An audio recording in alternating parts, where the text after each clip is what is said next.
আইপিএলের সফলতম অধিনায়কদের তালিকায় সবার আগে যার নাম আসবে তিনি হচ্ছেন মহেন্দ্র সিং ধোনি। মাঠে তার অধিনায়কত্ব ও কৌশলী সিদ্ধান্তের গল্প কারও অজানা নয়। পাশাপাশি তরুণদের আগলে রাখার ক্ষেত্রে জুড়ি নেই ধোনির। কিছুদিন আগে ধোনিকে ধন্যবাদ জানিয়ে ফেসবুকে বিশাল এক পোস্ট করেছিলেন বাংলাদেশের কাটার মাস্টার মোস্তাফিজুর রহমান।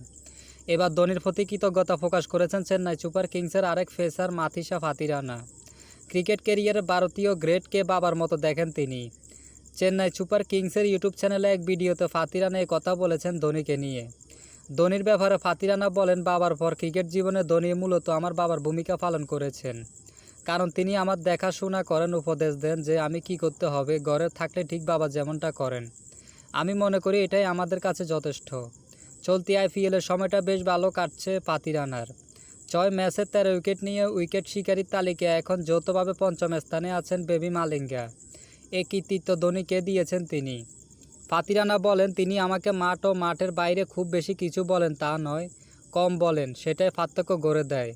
ওই অল্প কিছু কথা থেকে অনেক আত্মবিশ্বাস পাই। মাঠের বাইরে খুব বেশি কথা হয় না আমাদের। তবে যদি কোনো কিছু কথা তার কাছে জিজ্ঞাসা করার থাকে সেটা তার কাছে গিয়ে জিজ্ঞাসা করি। প্রতিবারে তিনি আমাকে বলে, খেলাটা উপভোগ করো, নিজের শরীরের যত্ন নাও। চলতি আইপিএল ধোনির ক্রিকেট ক্যারিয়ারের শেষ বলে ধরে নিচ্ছেন অনেকেই। তবে আরেকটি মৌসুম ধোনির সঙ্গে ড্রেসিং রুম ভাগাভাগি করতে চান এই লঙ্কান পেসার।